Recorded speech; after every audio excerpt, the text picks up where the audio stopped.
You booked it, episode 177. What's going on, everyone? Thank you for joining me today on You Booked It, the #1 podcast where you learn how to create a successful entertainment career. Every episode is a masterclass on how to move your career forward. Do you want to take your career to the next level? As a listener of this podcast, I am offering you the opportunity to work one-on-one with me to build the foundation of what you need to create a successful career in today's world. Regardless if you're starting out or you've been doing this a while, I've got you covered. Look, when I entered this industry, I went to the #1 school in the USA for musical theater, graduated with an insane skill set, and zero clue about how to actually make my skills a career. I lost years of momentum because of it. Do not let this happen to you. That's why I created this podcast. That's why I'm making you this offer to coach with me. If you're interested, simply tap the link in the description of this episode and let's chat. Okay, let's get started. I am excited to introduce my guest today, Michael Balderrama. Are you ready for this, Michael? Absolutely. Right on. Michael is a choreographer, director, producer, artist, and philanthropist. He is a Drama Desk and ACCA award winner. He has been part of almost a dozen Broadway shows, both on stage and on the creative side. He is currently Associate Global Supervising Choreographer for Hamilton and Associate Choreographer for the upcoming MJ musical. Some favorite credits include In the Heights, where he was Lin-Manuel's understudy, Moving Out, Willie Lopez in Ghost. He has also choreographed, performed for, and or worked with Michael Jackson, Vanessa Williams, Gloria Estefan, Mariah Carey, Sutton Foster, Andy Blankenbuehler, Christopher Wheeldon, Twyla Tharp, Julie Taymor, Maurice Hines, and so many more.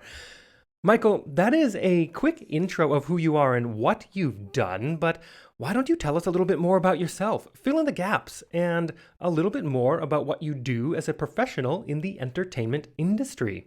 Awesome. Absolutely. I just want to say first, Dane, thank you so much for having me on. I'm so excited. Thank you for being here. You bet. Like Dane said, I'm Michael Balderrama. I like to say I was born and raised both in South Texas, San Antonio, Texas, and Northern Illinois, Rockford, Illinois. Spent equal times both those places growing up.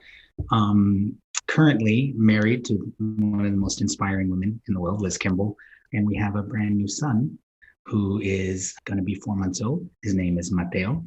And I also have a daughter and a grandson. My daughter, Samantha, has a son, Rylan. I start with that because that's the biggest things in my life right now. I am living in New Jersey, just got back out here after being in Chicago for quite some time, taking care of the Hamilton company out there.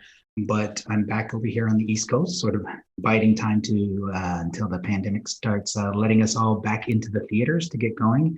And excited to get going back on the Michael Jackson project with Christopher Wheeldon and continue helping out with all the Hamiltons on the world. Fantastic. Busy guy, especially during the pandemic time. And congrats on the new one. Thank you. Thank you. Yeah.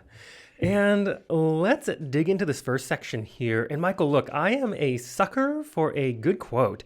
What is your favorite quote you'd like to share with everyone? That's so funny. I was thinking about this and I was like, oh gosh, hammering it down to one quote. That's so hard. So I can't necessarily say it's my favorite. I have this idea that quotes come in and out of your life as you need them, much like people's opportunities, struggles in your life. They show up as you need them. But the one that is forefront for me currently is we are what we repeatedly do. Excellence then is an act, not a habit. Yeah. Yeah, it's from Aristotle. So good. Yeah. Really like that has not been on the show, and I completely agree. Can you expand on that a bit on how it's worked its way into your life? Yeah, absolutely. Everyone's paths through their careers, through their lives, depending on how linear it may have been or how up and down it may have been.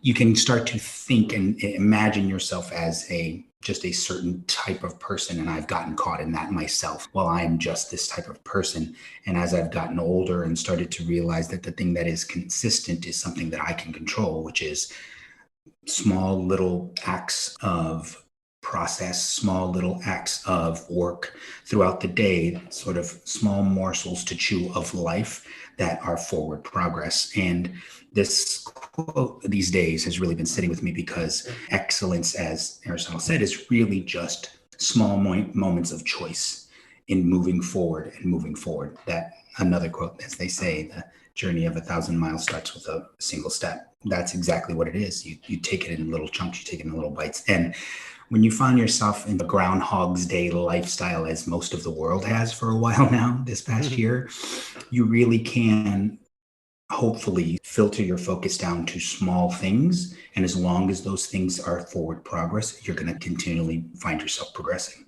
Yeah, really like that. You said small morsels of life that you can chew up, and I really like that. I think it's really great that you brought that up to bring some perspective to our journeys through to success, to our careers, because I think a lot of us will look, especially when we're younger, look at someone who has achieved some level of success that maybe we are striving for, and we're like, oh, I want that, right? And everyone wants the end goal. But it really, when you break it down, it is that one step every single day. It's that little tiny thing that you can do, that little morsel of life, right? That you can take on every day. And that just incrementally moves you forward. And that then compounds into something fantastic that you can then look back and go, look what I've accomplished. But it's not just a one and done kind of thing. You don't just magically achieve what it is you want to achieve. You have to do all the things that are almost imperceptible from the day to day. Oh, yeah, it is. It's required to some extent. You know, what ends up happening, I feel, is that, like you said, people manage to finally accomplish things that are recognizable by the world. And so they come into focus for the world. And what very rarely is anyone privy to their journey to get to that point where they've come into focus for the masses. And it's that journey, those small, tiny, hard, difficult steps that really are the foundation for how they were able to accomplish. You know, from Malcolm Gladwell's book Outliers, which I loved as well, Oh, so good. came up with the 10,000 hours. It's a very basic idea of, listen, if you want to be at the pinnacle of a certain industry, a certain career, any type of endeavor that you take on, you need to put in the hours. And every hour is made up of 60 minutes, and every minute is made up of 60 seconds. And you can't have one without the other. So the idea is that you can do the same in life, and you can do the same in your career, and break it down into those smaller increments, and know that's still working forward. I love that you said incremental. That's actually a thing. I didn't even realize I'm going to be throwing out all these references, but like a book that is my mainstay for me right now is the 5 a.m. Club. And I really have been keying into that. And it speaks about incremental evolution. And it's basically that the culmination of a large change is all of these small incremental steps. It's this larger themed idea that you see gets repeated, and it gets repeated because it's good and it's correct, and it can drive you in the right direction and help you accomplish those things that at the beginning seem so distant. But if you take a step, that's one step closer. Yeah, for sure. And I like you said, when you look at what you're trying to achieve and it seems so distant, what I find about tackling a goal or an objective or whatever it is I'm going after, it's kind of like traveling to me, where you go, I want to go to Europe, right? So you start with Europe, and Europe could be the big goal. I want that. So then you get there and you're like, great. So now I'm in Spain. Mm-hmm. And then you're like, okay, well, that's in Europe. Then you're like, oh, I'm in Barcelona. You can just keep it's like the more you see of something, the less you realize you've seen, right? It's that lifelong idea that as you get older, the world gets smaller. Well, it hasn't actually gotten smaller. It's just your perspective of it has, because you've actually experienced more. And so all of a sudden it seems manageable. All of a sudden it doesn't seem so unattainable.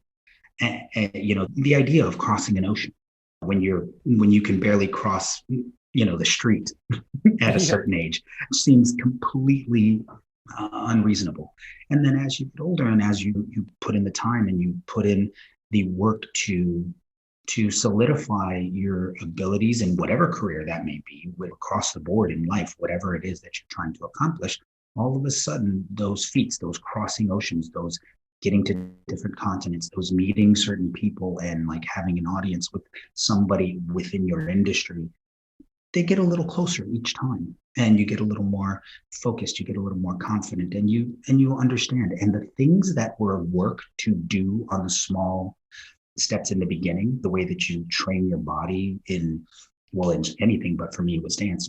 Within dance, those little things that you had to focus all of your time on within your body to simply turn out correctly and to really rotate from your hips as opposed to in your knees, and like all these little things, the repetition of them make them become second nature, and you don't have to put the work in for those. Now you've built that, and that's ingrained, and then you build on top of it, and then the next step, and then the next step, and before you know it, you're standing in a tower.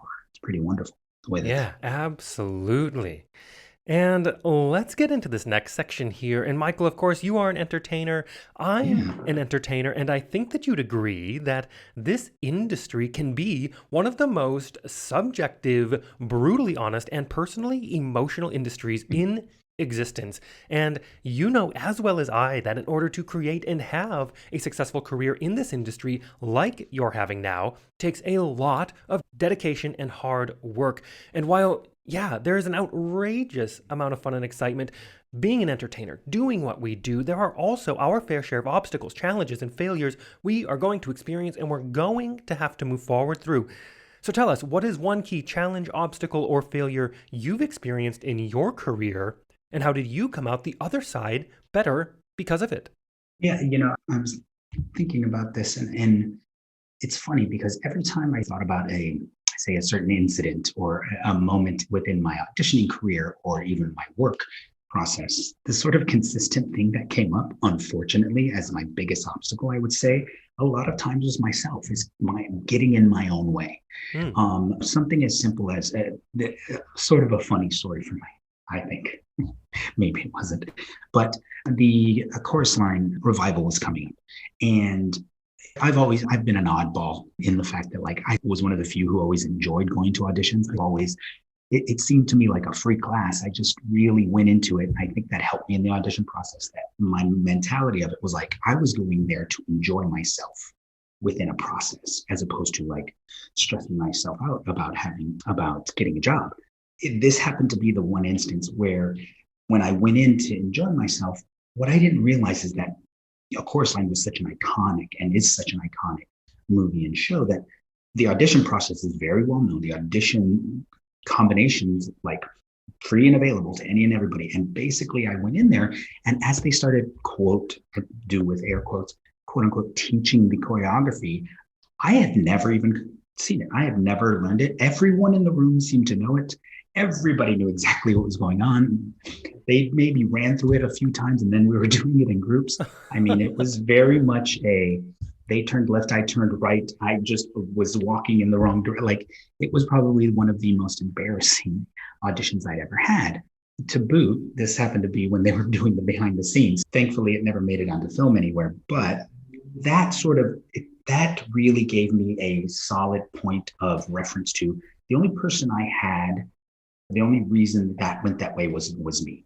I didn't do my research. I didn't prepare for that audition beyond what I just assumed was the norm. I did a lot of my own prep. I worked very hard in what I believe is necessary to be prepared for any opportunity that comes my way. And I really enjoyed the fact that I've been very lucky within my career. I consider myself one of the luckiest people I know, but also when those opportunities of luck showed up, I was also the most prepared in the room. And that was one of the few times where I walked in and it was like, this is on me. I did not do what I needed to do. If this was available to me and every other person in the room seemed to know it and have it and did whatever they needed to get that information, that means that I was the one who fell short. So yeah, that would be, I think, one of the biggest challenges is getting out of my own way and always making sure that I've crossed the T's and dotted the I's in every way possible to be prepared for when opportunity presents itself. For sure, 100% agree. But what I'm also hearing is that it's also about taking responsibility for that. And that you go, look, it's on me. And you have to own that. You can't put that on anyone else. And it does take a level of vulnerability, of confidence in yourself. And to say, you know what? Everything that happens is me. It's all on me, Yeah, right? The good and the absolutely. bad. Because you can't just pat yourself on the back when the good things happen, right? When the Yeah, bad things happen, you have to go, ooh, yep, absolutely. And I think we it's such a polar opposite to be part of this industry and be in performance because we are built on trying to basically give ourselves out there to be accepted and chosen a lot of times, hmm, while at the same time we live in such fear of being rejected and such insecurities, and to be flawed and to not succeed and to fail can feed into those insecurities so much. The way that I feel is a real clear opening in order to avoid getting caught in any defensiveness or worry or inability to do some self reflection on things is to look at every one of those as an opportunity. Every one of those is an opportunity to grow. Every time, like you said, you allow that vulnerability to look at a situation that didn't go well and say, God, what was my part in it? What is the version that I did? I believe it might have also been Aristotle as well that said, every man dreams of changing the world, but not every man dreams of changing themselves. And really, it needs to start with us, like you said. If there's anything that we can be in charge of, it's of ourselves.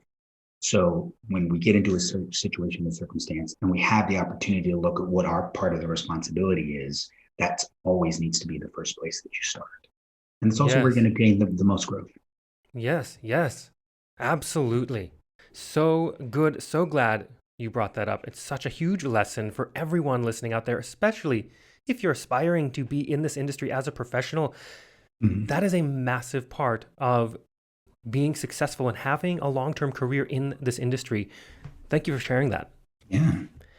And let's move on to a time that I like to call your spotlight moment. That one moment in time you realized, yes, I am going to be an entertainer for a living, or maybe it was, yes, this is what I need to be doing in the entertainment industry.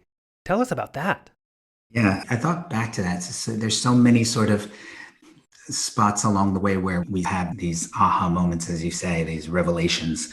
But I'd say one of the early, I always loved it. I always loved dancing. I always loved performing. I did it in school.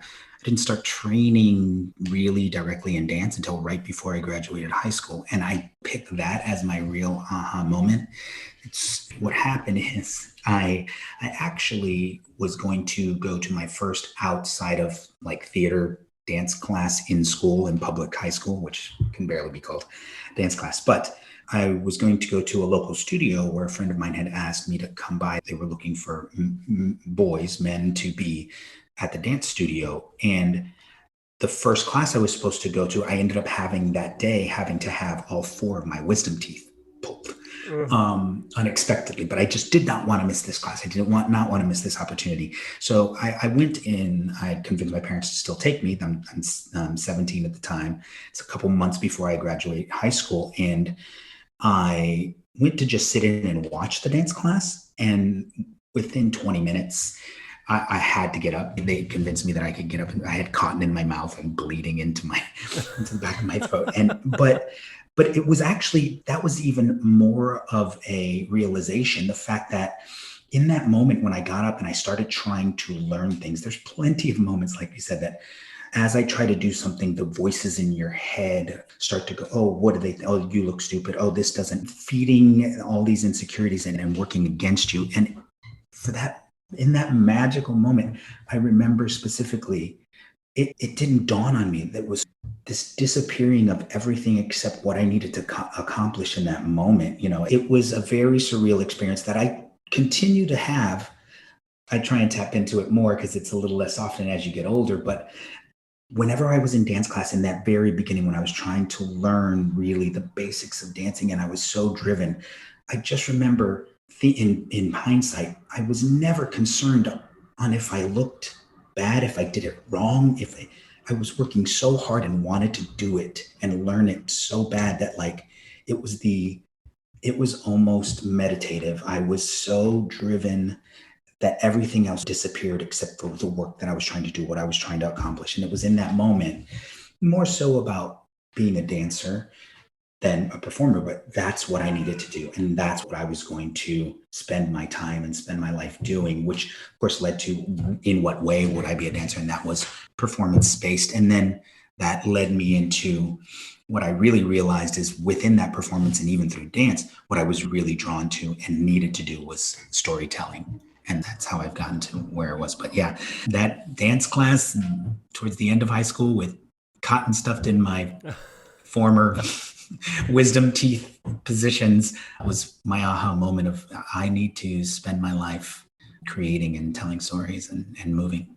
Ah, such a good story. And I really like how you said, when I think back on that time when I was just starting out, and I can relate because I didn't start dancing until I was about 17 and a half. Mm-hmm. And I hit it real hard when I did because Yeah. I was played sports and it's Yeah. worked out well for me. But the the focus I remember having, I think it just really resonated with me.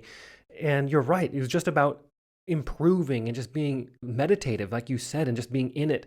And I think in some ways, maybe that's a bit of a challenge these days for people that are younger that are training right now because of social media, because a Yeah. lot of training has become more about performance versus training. And Mm-hmm. I think, yeah, while yes, Yeah. Instagram is great, you need to still do the work, and that's you're not in class to perform.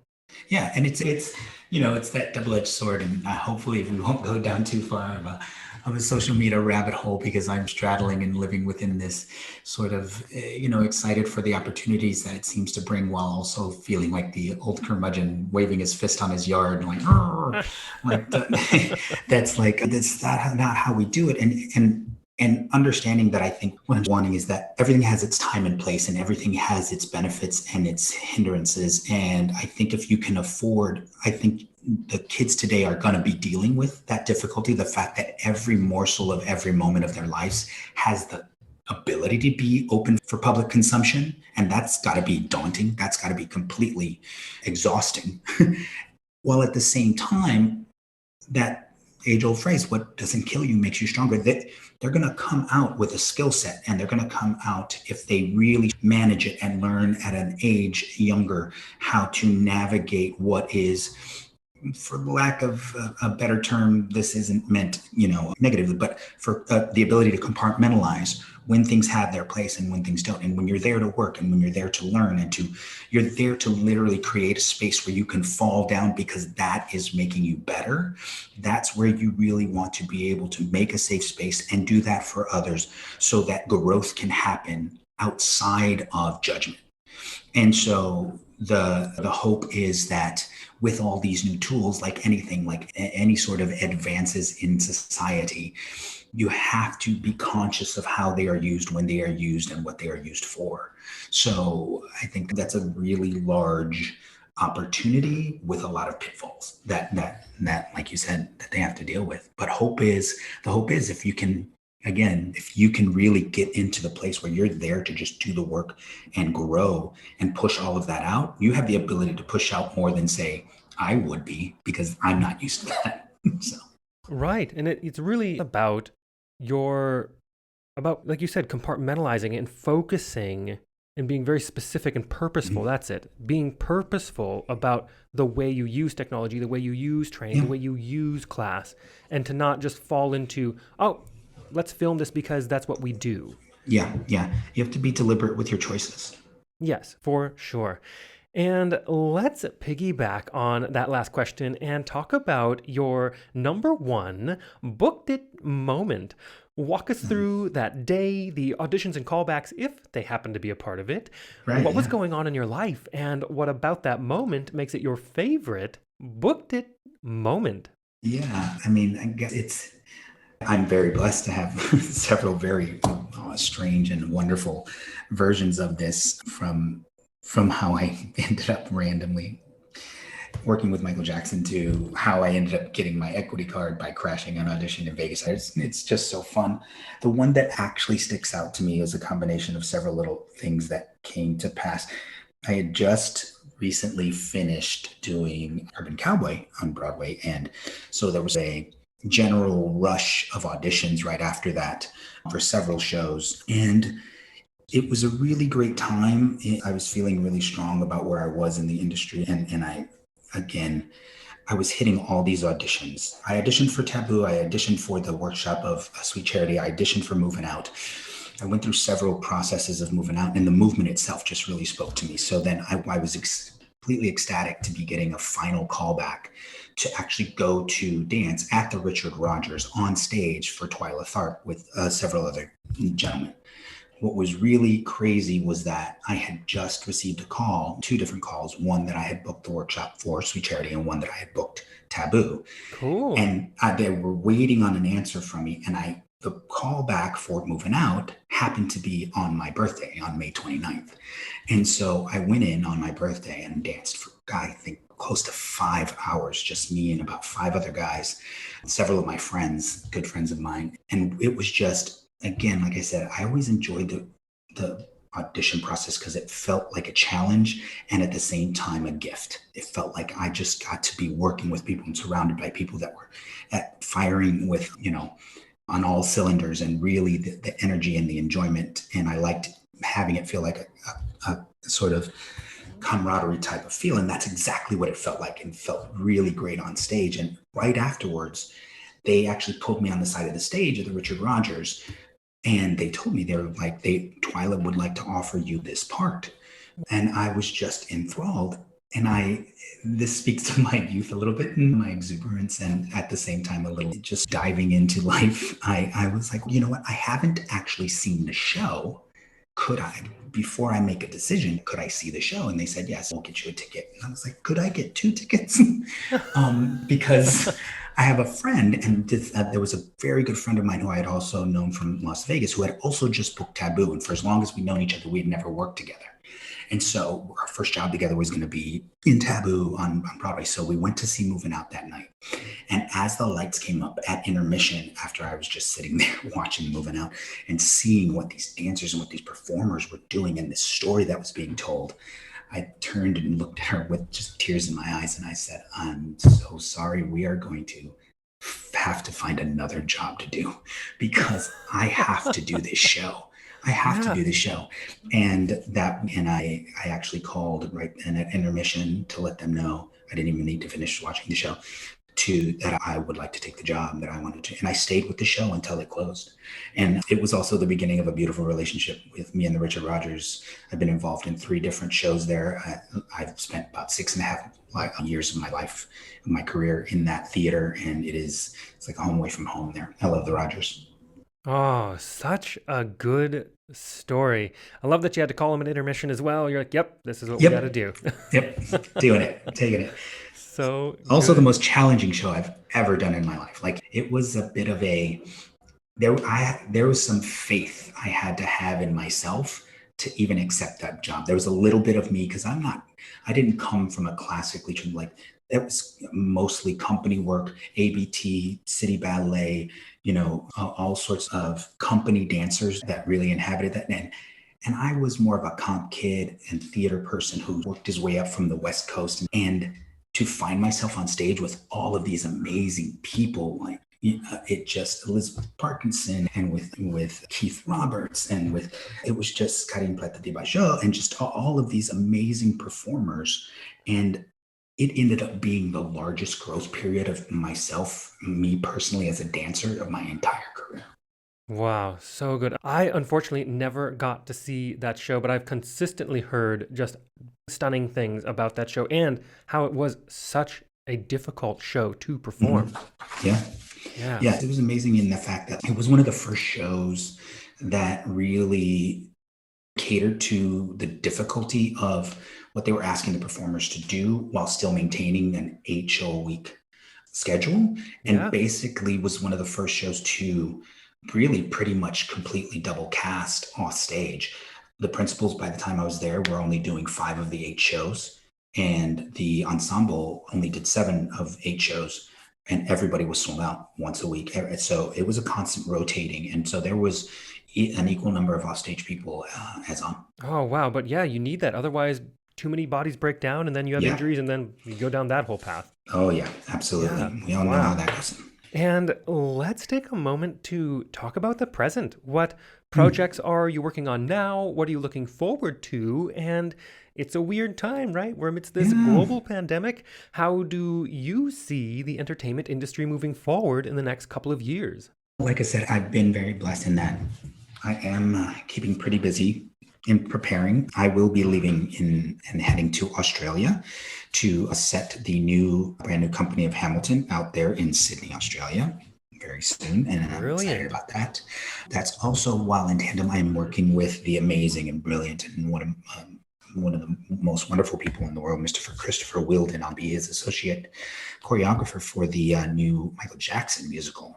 Just, it's phenomenal. I'm so excited about that project. And we were lucky enough that the unfortunate state of the world with the pandemic and the difficulties for everybody happened schedule wise right before we were going to get started. So we didn't get caught in that limbo of, oh, we're Hmm. in rehearsal, oh, put things on hold. Half the set has been built, half this. So it basically has just been put on pause. And then when things start to reopen, they'll set the official dates for coming back in the next season that's available. But we're still doing our work on the side, and me and Chris have our conversations to keep things rolling. And you know what? By in getting Australia ready, I worked this whole year to do a lot of casting, and this sort of feeds into what you were saying. What is the future of our industry? Talk about adjust, grow, and change. You either have to adapt or die, is basically so true for this. And Yeah. the industry itself has been finding its way. And again, I can say I was absolutely one of the my wife was far ahead of me when I was supposed to have a trip to Australia in, I think, for final casting sometime in May. And I was like, no, we have to go. We have to figure out how to go. You can't do this remotely. You can't do this over Zoom. You can't. And she's like, we're going to have to. And I was like, no way. Yep. We spent the whole last year basic finishing all of casting for the entire Hamilton cast over remote Zoom meetings, phone calls, Wow. dance classes through camera, dance auditions, work sessions, all kinds of stuff. And you have to the returns. There's more work on the front end for smaller returns on the back end. It's just better to be there with them. But if it's either do or don't, you have to figure out a way. And so, I think basically the idea of being able to adjust and find different ways to navigate restrictions is going to be a big thing that is going to come to pass with the industry. And I think just mixing mediums is just inevitable at this point. The combination of remote access and videography and the combination of the mediums is just gonna have a real resurgence once you can do both. Yeah, for sure. For instance, are you potentially foreseeing, say, selling virtual tickets to a Broadway show where they've done a really good job to place cameras that are not invasive for the live audience, Mhm. but you can still kind of, it would be two different experiences completely because you could do camera changes and angle changes and be weird. But is that something that you maybe see You as know, being tested? I think that is something that will come to pass in some capacity. I think that there will be somewhat of a version of that has to be explored. I think it's going to be, I will be one of the people who considers that its own thing. Like that is going to be something that is a version. This is a way you can enjoy a live Yeah. show, but there's going to be a special place for the ability to go and share space with an artist and Mm. actually exchange energy, because that is the thing that I think becomes very special that I'm not saying it's not possible. I'm not saying there will be no breakthroughs within tech and within the world and even in my lifetime that will remedy that. But there is an exchange of energy when you are sharing a physical space, even if it's a large space, and especially with masses, that can't be duplicated over film, over remote access. But like I said, this is a time that speaks to adapt or die, make adjustments. The industry needs to thrive, needs to survive. And again, it's like I was saying with, say, holding an audition and doing a work session for dance over a video. It's like twice as much work for, I'd say, just for numbers, half as much really understanding or really getting to know the person. Yeah. So efficiency isn't on your side. You're working more to get less, but it is possible. So it is a version. So I think it could come about. I think that will be navigated as a possibility for survival. But I think there will always be a certain standard that is set by live, shared space theater and performance. Yeah, I agree. Technology is fantastic, but nothing really replaces that exchange of energy. You're totally right. And it Yeah. is time to move on to one of my favorite sections in the interview. I call it the Grease Lightning Round. I am going to ask you a handful of questions. I want you to answer them as quickly and concisely as possible, one after another. Are you ready? You got it. All right, Let's first do it. question. What was the one thing holding you back from committing to a career as an entertainer? My mom. The short version of that is there's still a part of her every time we speak to her that she's basically waiting for me to get a quote unquote real job. So the fact that I was supposed to be a lawyer, not an entertainer, Right. that was the biggest thing. Second question. What is the best piece of advice you have ever received? Careful whose advice you take. That was probably one of the best pieces of advice. Careful whose advice you take. That sort of coupled with my favorite is this was, I can't remember who, but I feel like it's a slash advice slash mantra is just do the work. Just do the work. If there's a moment where you find yourself worrying about what someone thinks or having hard to just this idea of just do the work, see the task in front of you and get it done. And that'll recenter you, refocus you. Yes. Third question. What is something that is working for you right now? Or if you'd like to go pre COVID, what was working for you before our industry went on pause? I would say the ability to collaborate. And I'd say that's good for both. It almost has been amplified by COVID. This, again, feeding back to what is going to sort of, how's the industry going to grow? And collaboration is really it. It really, collaboration hand in hand with, we will all do better and we will all reach bigger heights if we are trying to lift each other up as opposed to just ourselves. So collaboration, I say, is the hugest thing that I really love and I lean on. Yes. Fourth question. What is your best resource? Whether that is a book, a movie, a YouTube video, maybe a podcast or piece of technology you found is helping your career right now. Right on my desk and right in my work area, I wake up every morning and read a little bit more of it. And it's the second time through is the 5 a.m. club. I get up at 4:50 a.m. every day and I have my routine and read a little bit of the 5 a.m. club and it anchors me. And that is what's really the driving force. And then if I need any more inspiration, I actually just jump on my wife's Instagram account. Liz Kimball. Brilliant. She really she's a light in the world. She is a light in the world. So whenever in doubt, I go check her out. Brilliant. And the fifth question. If you had to start your career from scratch, but you still had all the knowledge and experience you've collected from your career in this industry, what would you do or not do? Would you do anything differently or would you keep it the same? The number one thing I would do, and this is very particular to me, is I would be much more deliberate and conscious of the care I took physically of my body. I worked at an extremely high level with a bit of abandon within my partnering and my dancing, and every moment, as much as that was special and I sort of, nothing mattered but that moment, I would have been much more conscious of what the results would be down the line for the pressure and the damage and everything that I would be putting on my body. So I would have invested a lot more into my physical therapy, my care with injuries, my consciousness of what my routine was around pre and post shows, and because that amplifies as you get older. Yeah, so glad you brought that up because that is such a huge piece of advice for anyone listening, especially if you're in the beginning of your career. Because when you're 18, 19, 20, Yeah. 22, your body you can Oh pretty yeah. much put it through anything and it can bounce back and you'll be Oh all right yeah. to keep Yeah. going. But that really does, Exactly. you're doing damage long term, even though you don't really see Mhm. it. But just take Yeah. care of Well, your body. and like yeah, and then like you said, the body at that age is built to recover. It's built to recover, and as you get older, that the length of time and even the ability to recover starts to wane. But what you don't realize, it's the same as, and this is the other thing. If I had a second one for that, I'd be like putting little bits of money away sooner, because just like sort of taking care of yourself, it actually extends the life of how long your body is capable of taking care of itself. It actually keeps its youth longer if you take better care of it. So in other words, yeah, so it's a huge thing. Yes, it keeps its youth longer if you take care of it. So good. And the last question, what is the golden nugget knowledge drop you've learned from your successful career in this industry you'd like to leave with our listeners?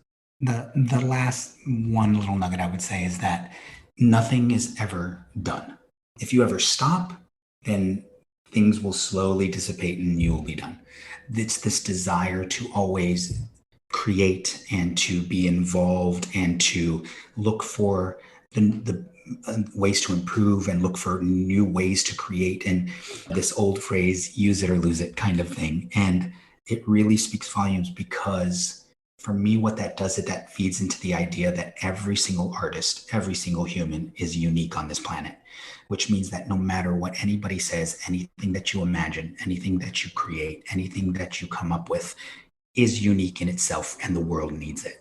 So don't let anybody ever tell you that what you create or what you bring to the world is not necessary, because we need all of it. We need all the artists. We need all the creators. We need all the thinkers and imaginers and players and all of the things to really lift this world up. And so that would be my last nugget.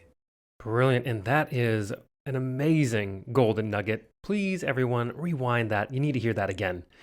And to wrap up this interview, Michael, it is time to give yourself a plug. Where can we find you? How do our listeners connect with you? Is there anything you want to promote? Well, honestly, what I would just say is I would want to promote the arts in general. We've spoken about this a bit, and it's such a weird time, such a strange time. Find new ways to support the arts. If you want to find me and see what sort of I'm supporting or where I'm really putting my efforts or what I'm up to, you can find me on Instagram. That's usually the best place, Baldy_Michael. That is where you can find me. If in doubt and you really want to have the ability to see where you can really support the arts or support society or really get out there, you can actually find a lot of the things that I do on my wife's Instagram at Liz Kimball on Instagram. Yep. So those are the two places, and you will see me just trucking along, trying to make my part in the world. Yes, fantastic. And then for everyone listening out there, I have put the links to everything Michael just said into the description of this episode so you can easily connect with him. And also be sure to share this podcast with your fellow entertainers, coaches, teachers, arts and entertainment educators, and anyone you know aspiring to create a career in the entertainment industry. You Booked It is the #1 resource of expertise on how to actually create a successful entertainment career. Case in point, everything Michael just dropped here today in the episode. So many bits that you need to go back and rewind and listen to again. If you enjoyed this episode, please hit that subscribe button so you don't miss the next guest. And Michael, thank you so much for being here. It's such an honor to speak with you. I'm so glad Stephanie connected us. Absolutely. Thank you so much. And thanks, Stephanie. As always, she's a champ, everybody. Thank you so much for joining us today. Don't miss an episode. Every guest drops more value and insight than any other resource out there. So make sure you hit that subscribe button. If you enjoyed this episode, we'd love to hear from you. Leave us a rating and review. Also, be sure to head over to youbookeditpodcast.com and join our free email community where we dig deep into a continually growing resource of truly actionable things you can be doing right now to help you advance your entertainment career. All the best to you.